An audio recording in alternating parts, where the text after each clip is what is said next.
What is going on, guys? It is your boy MSC18, or as you'll see in this video, Nicky Lorenzo is my PSN. Today I wanted to talk to you guys a little bit about music and just what I think about it, I guess, overall, and why I love it but hate it at the same time.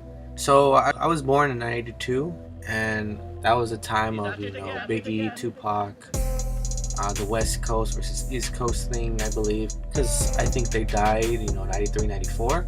Honestly, don't know much about it. I am watching a show on it on Netflix. It's called Unsolved. I do recommend it. It's really, really good. I got into hip hop because of my older brother. He was a big fan of the West. I don't want to say West Coast rap, but I mean, we were raised here. And I think it's only natural, you start listening to the music you basically live around. So I grew up listening to, the Dr. Dre's, the Snoops, the Tupacs, etc., Ice Cube, it just trickles down. But on top of that, I obviously had learned a little bit about Biggie in the East Coast, and that starts trickle downing into the Jay-Z's, the Kanye's, the Pharrell's, etc. And that's really where my love of music grew.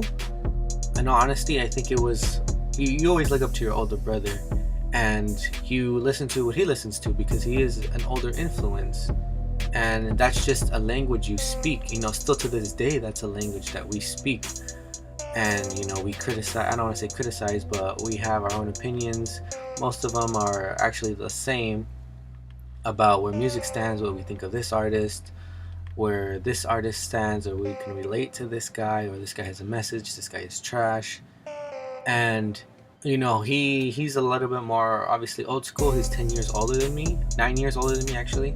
And I'm a fan of just lyricists, people with context, people that have a message in their music, not just mumble rap and they're just rapping about what they have. I like for people to have a message and for them to actually use their voice as power to influence other people. I love J. Cole, Kendrick, Logic. Logic has been iffy for me recently, but he's still a good artist. Fora, if you guys haven't checked out Fora, he's good.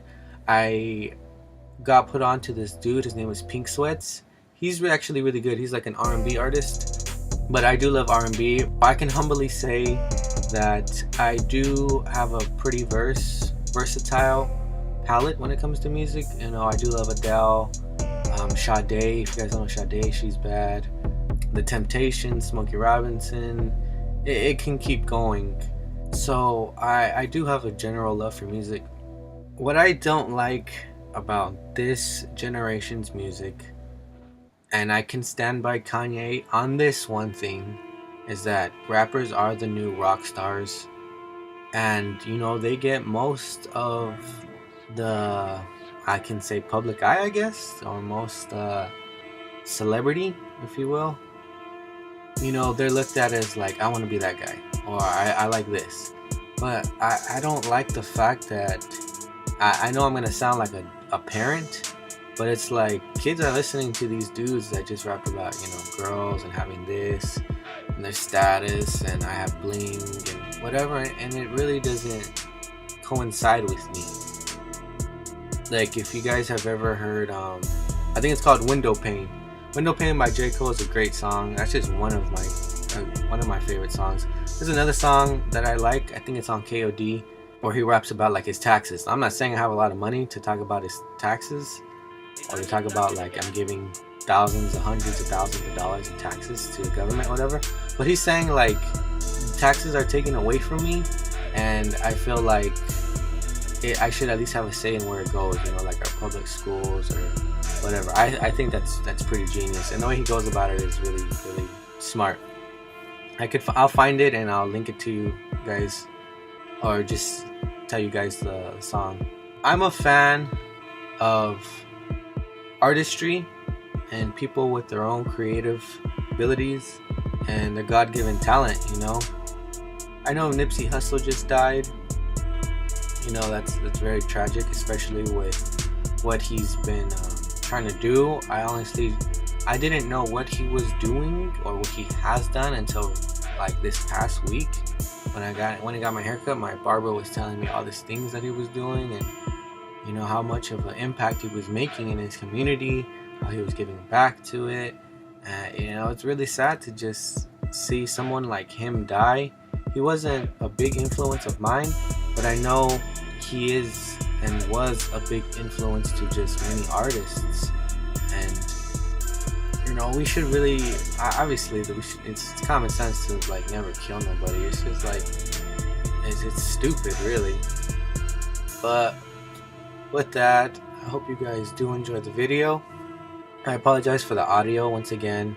I'm going to try to fix it, hopefully, and then on Friday I'll probably be mixing it up with just the gameplay.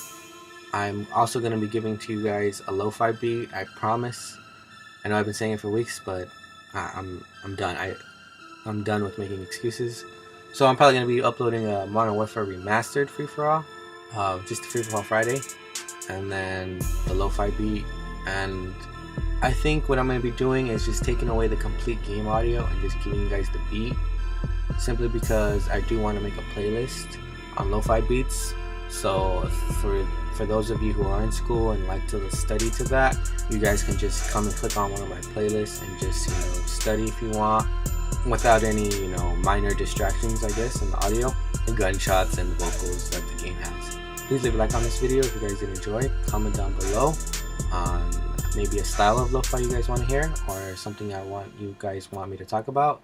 I do want to talk about Marvel and I guess Unsolved, the documentary, just movies, probably more just current events. Please subscribe if you are new, and I'll see you guys later.